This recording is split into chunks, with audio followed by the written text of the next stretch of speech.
You are standing in front of another human being, and you cannot say a single word to them. No sounds, no syntax, no shared vocabulary. Just two bodies, face to face, in silence. How do you tell them danger is coming? For most of human history, this wasn't a thought experiment. This was daily life. Spoken language, the kind you're using right now in your head to read this, is astonishingly young. Modern humans have existed for roughly 300,000 years. Most estimates place fully modern, grammar-rich spoken language somewhere between 100,000 and 50,000 years ago. Do the math. That leaves a staggering stretch of time, possibly 150,000 years or more, where humans were fully human, fully intelligent, fully social, and had no words at all. So what filled that silence? The answer starts with your hands. Psychologist Michael Corballis spent much of his career arguing that language didn't begin as sound. It began as gesture. Before your ancestors ever shaped a sentence with their mouths, they were shaping meaning with their fingers, palms, and arms, pointing at a lion, miming the shape of a spear, tracing the path of a river in the air. Gesture is efficient. It's visible from a distance. It works even when you're trying to stay quiet, which, if you're hunting or hiding from a predator, matters enormously. Watch a toddler today, before they can speak in full sentences. They point. They reach.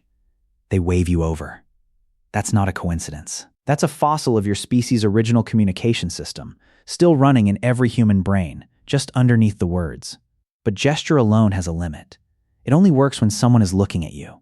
So evolution needed a backup channel, one that worked in the dark, around a corner, or while both your hands were full. That's where sound comes in, not as language yet, just as signal. Think about the sounds you still make without thinking. A sharp intake of breath when something startles you. A low shh to quiet a room. A rising huh when confused.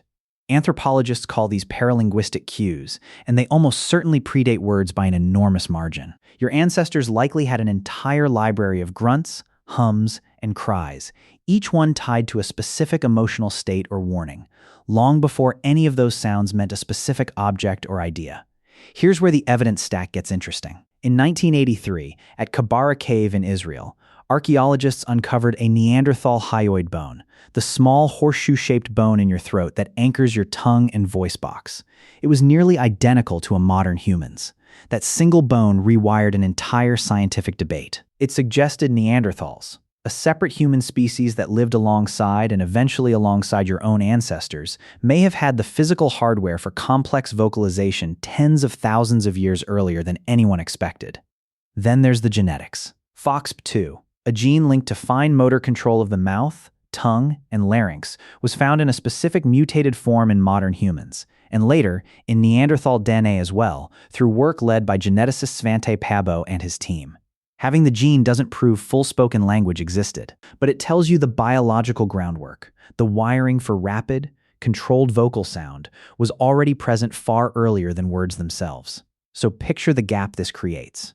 You have hands that gesture, a body that grunts, hums, and cries out, a throat capable of producing controlled sound, and still, no shared vocabulary connecting any of it into this specific sound means this specific thing.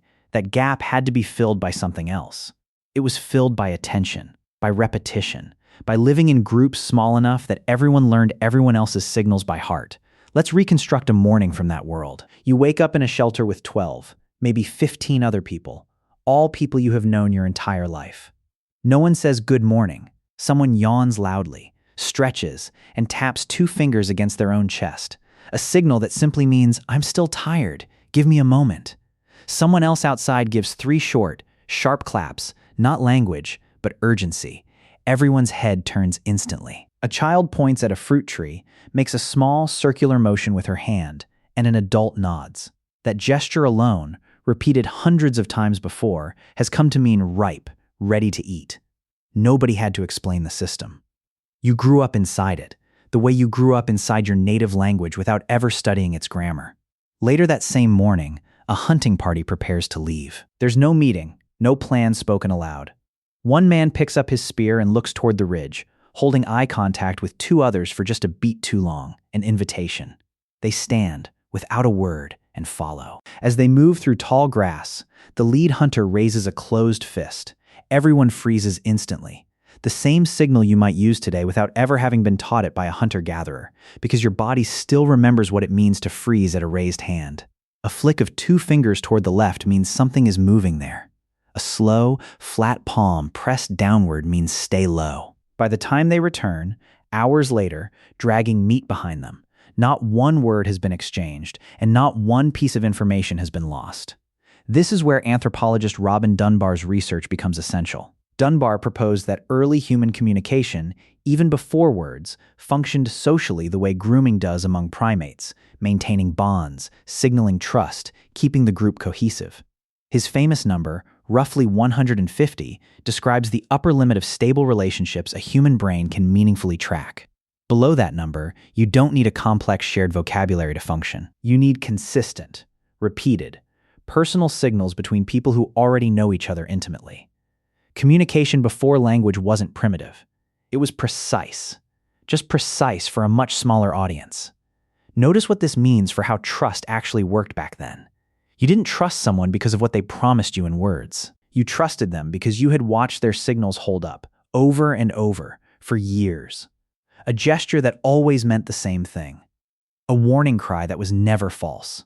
In a world without spoken promises, consistency itself was the contract. Break that consistency once, use the danger signal when there was no danger, and your entire group would stop responding to you. There was no way to talk your way back into their trust. You simply had to rebuild it, signal by signal, the same slow way you built it the first time. This also shaped how early humans handled conflict.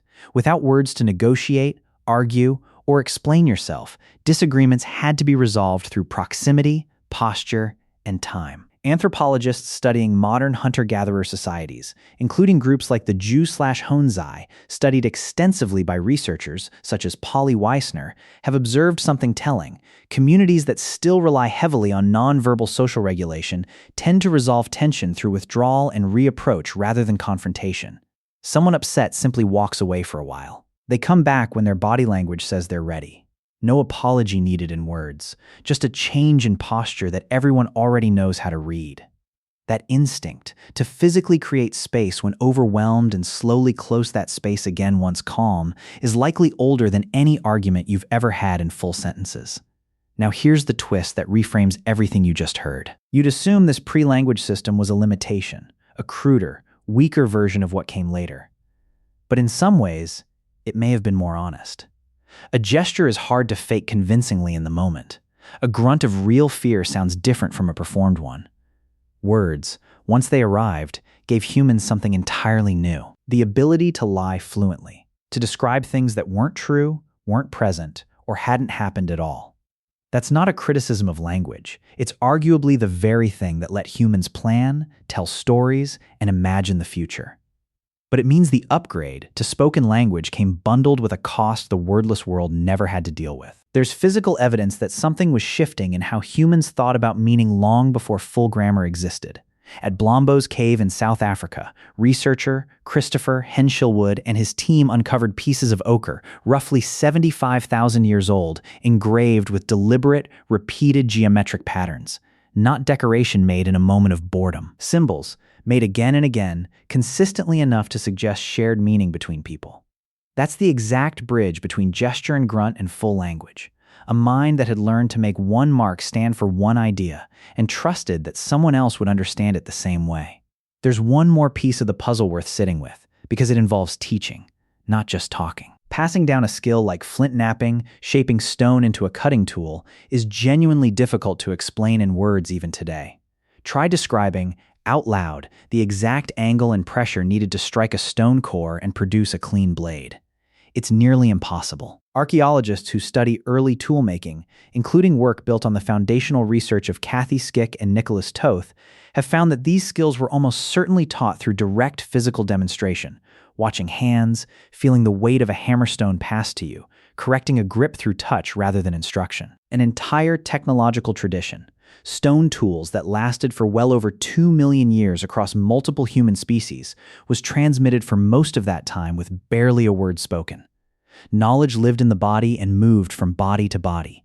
So bring this back to you, right now. You still live inside this older system every single day, layered underneath your words. When someone you love walks in the room, you don't need them to say, "I am happy to see you." Your shoulders drop. Your face changes shape before you've said a single syllable.